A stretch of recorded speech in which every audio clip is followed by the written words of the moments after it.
I have this huge platform on The View, and I just started thinking about giving voice to the voiceless.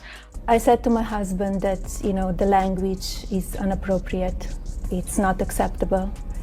And I was surprised because that is not the man that I know. Macy Sunny Hostin could never have imagined that a routine segment about celebrity branding would thrust her into the middle of a legal firestorm so intense it would ultimately lead her to make the shocking decision to leave the country. This extraordinary turn of events unfolded when former First Lady Melania Trump filed a $100 million defamation lawsuit, sending shockwaves through the daytime television world and transforming Sunny's once comfortable position as a respected legal commentator into a vortex of controversy and panic.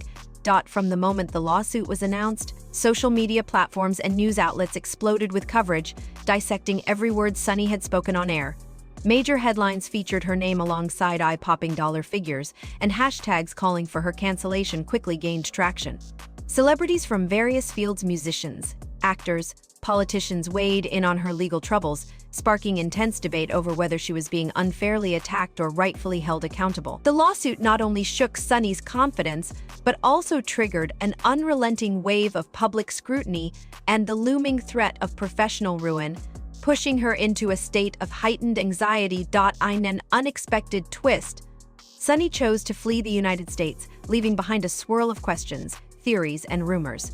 Prior to her departure, Sunny had been a key figure on her daytime talk show panel, which had originally been discussing the broader topic of how public figures monetize their reputations through carefully crafted brand images.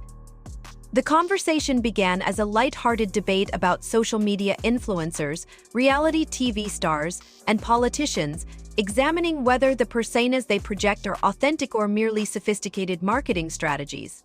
However, when Melania Trump's name was mentioned, the tone of the discussion shifted. Known for her sharp legal insights and prior experience as a federal prosecutor, Sunny offered a thoughtful analysis on the potential legal consequences that could arise when public figures made statements that were false or misleading. She specifically highlighted the scrutiny that philanthropic claims could face in a courtroom, illustrating her point with hypothetical scenarios. What had started as a casual conversation soon spiraled into a legal minefield, setting the stage for the dramatic events that followed. That's unbelievable. But this is inspired by the summer that you spend at the beach with your family. So what is it like to share that time with your children? It's amazing. I mean, there are only 3 places in the country where Black folks were allowed to summer on the beach. At the time, Sunny viewed her commentary as a fair discussion on the potential legal risks public figures could face, particularly regarding lawsuits. However, her critics saw it as a thinly veiled accusation that Melania Trump might have engaged in fraudulent or deceptive practices. Unbeknownst to Sunny, her remarks would soon ignite a media frenzy of unprecedented scale. Almost immediately, Melania Trump's legal team issued a public statement denouncing the on-air conversation as defamatory.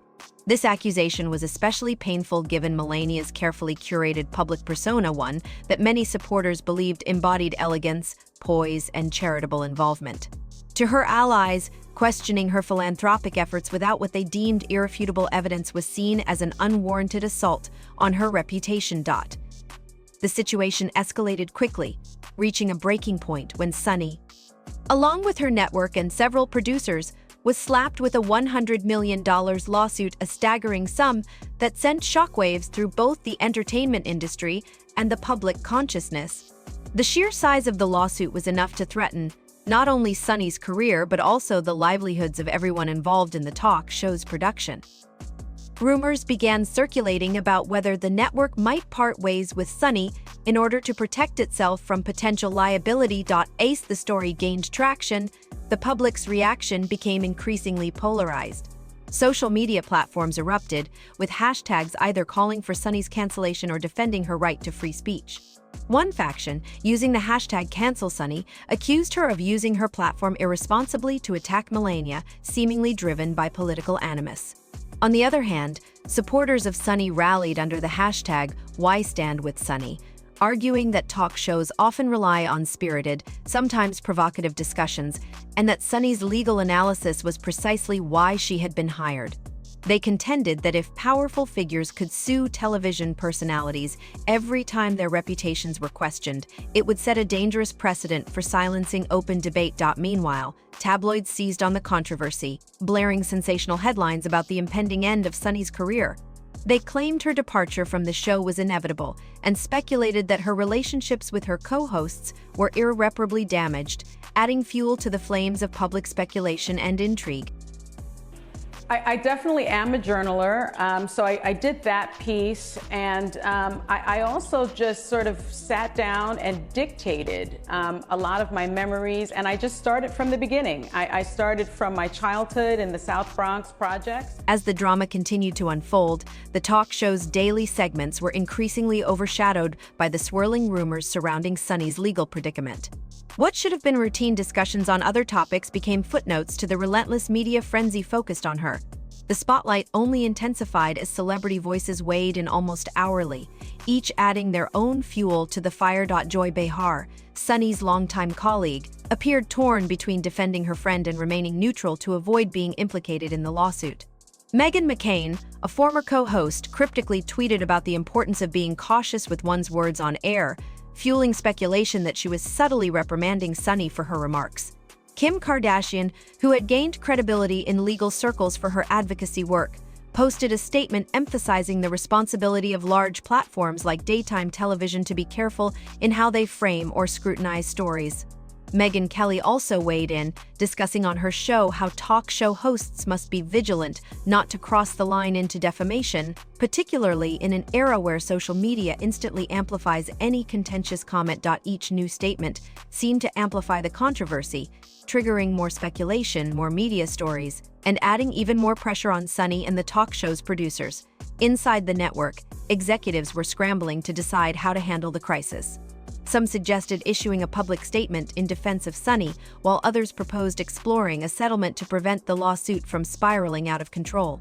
There were also recommendations for Sunny to go on air with a retraction or clarification, though others argued that such an action could be seen as an admission of guilt and could complicate the situation even further. Despite her calm demeanor on air, insiders reported that Sunny was deeply shaken by the gravity of the situation. She had dealt with controversy before, but nothing on the scale of a $100 million lawsuit filed by Melania Trump. The potential legal costs alone were enough to eclipse anything Sunny had earned in her career to date, and the emotional toll on her personal life was becoming increasingly unbearable. As the pressure mounted, rumors began to swirl that Sunny had taken a brief trip abroad. At first, these seemed like idle tabloid gossip, but the speculation gained traction when fans noticed her conspicuous absence on the show. Producers explained that her absence was due to a pre-scheduled vacation, but social media sleuths began to pore over every detail, from flight logs to paparazzi photos, in an attempt to unravel the mystery of her whereabouts. The idea that Sunny had fled the country to escape the lawsuit quickly became the top trending topic. Then came the bombshell. Multiple sources, including a well-known paparazzo, published photographs of Sunny at a European airport. She appeared hurried and anxious, her face partially obscured by sunglasses and a scarf, navigating through a private terminal. In response, a statement from her representative insisted that she was simply on a long-planned family vacation. The images only fueled more speculation, leaving the public to wonder whether Sunny had, in fact, fled to avoid the mounting legal and personal pressure. Well, for me, the two moments are connected in a couple of ways, but I decided to become a prosecutor because I saw my uncle in front of me. And I saw that he didn't seem to matter to the police. In just a matter of hours, Sunny Hostin's departure from the U.S. transformed from a brief vacation into a full-blown internet phenomenon. Conspiracy theories erupted, with wild speculation about secret negotiations, hidden assets, and whether Sunny was attempting to dodge court papers.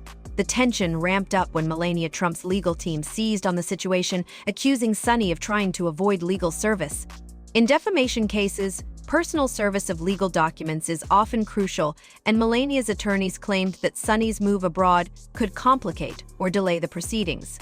For them, it seemed like a deliberate attempt to evade accountability, though some legal experts pointed out that simply traveling outside the country doesn't necessarily halt a lawsuit. Nonetheless, The spectacle of a well-known daytime host apparently fleeing the country amid a $100 million lawsuit was tailor-made for sensational headlines. The hashtag #CancelSunny surged in popularity, with many critics interpreting her departure as an admission of guilt.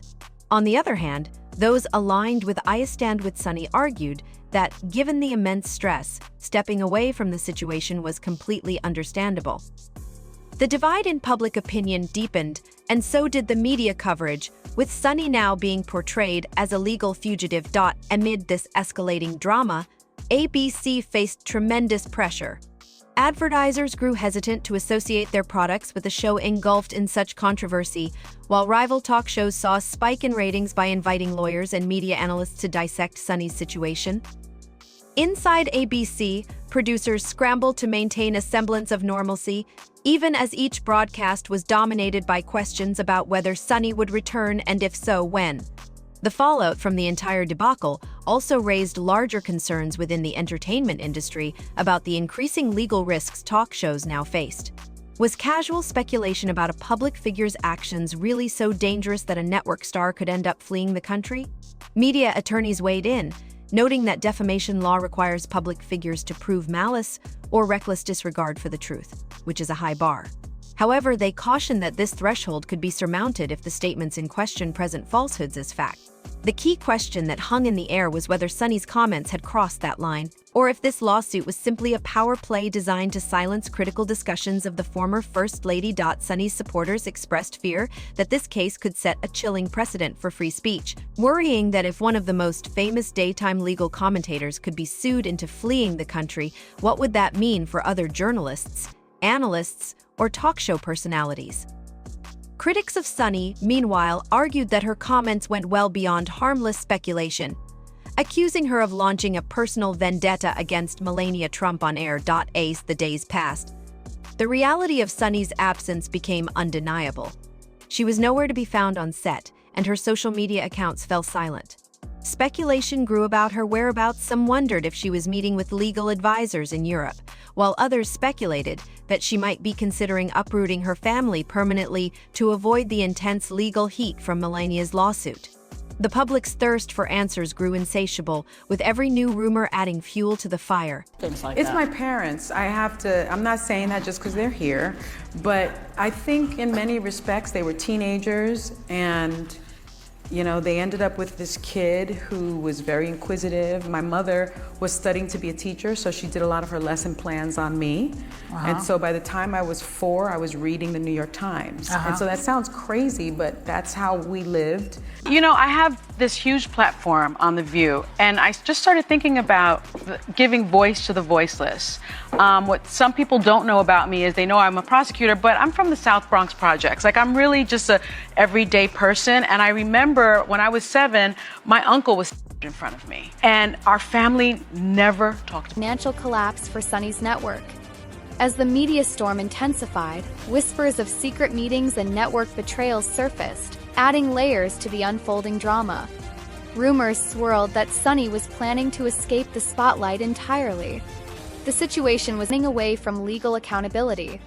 The hashtag #SunnyFlees took off, accompanied by conspiracy theories about hidden deals and dodging subpoenas. Melania's team condemned her for allegedly fleeing from justice. Meanwhile, Sunny's supporters argued that the lawsuit. Fans quickly noticed the shift in tone and atmosphere. Critics interpreted her flight as an admission of guilt, positing that if she had nothing to hide, there would be no reason to leave. Others speculated that her departure was a calculated power move designed to complicate the lawsuit and trap Melania's team in a legal maze. Experts countered these theories, pointing out that modern technology allows